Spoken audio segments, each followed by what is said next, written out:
Conversation about in your family. Wada sheekaysi ku saabsan qoyskaaga. Part 2 qaybta labaad. Qaybteena koowaad waxay noogu dambeysay What does your father do? Aabahaaga muxuu qabtaa? My father is a doctor. Aabahayga waa dhaqtar.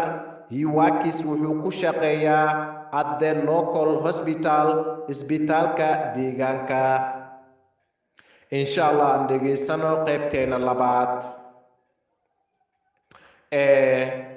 How old is your mother? Hooyada meeqa sano ayay jirtaa? How old is your mother? Hooyada meeqa sano ayay jirtaa? B. She is 40 years old. Ayada waxay jirtaa 40 sano. 1 year hal sano. Younger than ayay ka yar tahay my father aabahayga. She is 40 years old. Ayada waxay jirtaa 40 sano. 1 year hal sano. Younger than ayay ka yar tahay my father aabahayga. Do you have ma leedahay any siblings wax walaala ah?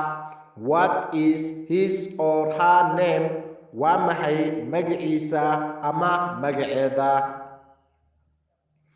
Do you have ma leedahay any siblings wax walaala ah? What is his or her name? Waa maxay magaciisa ama magaceeda? B. Yes, I do. Ha, waan leeyahay. I have waxaan leeyahay one elder brother, hal walaal iga weyn, Cumar. An iyo one younger sister iyo hal walaal iga yar, Luul. Yes, I do. Ha, waan leeyahay. I have waxaan leeyahay one elder brother, hal walaal iga weyn, Cumar. An iyo one younger sister iyo hal walaal iga yar, Luul.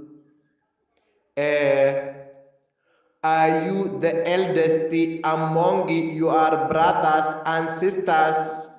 Adiga miyaa ugu weyn walaalahaaga?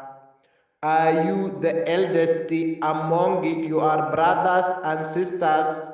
Adiga miyaa ugu weyn walaalahaaga? B. No, maya, I am not miihi. I am the second child.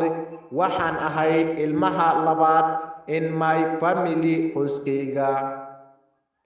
No, maya, I am not miihi. I am the second child. Waxaan ahay ilmaha labaad in my family qoyskayga.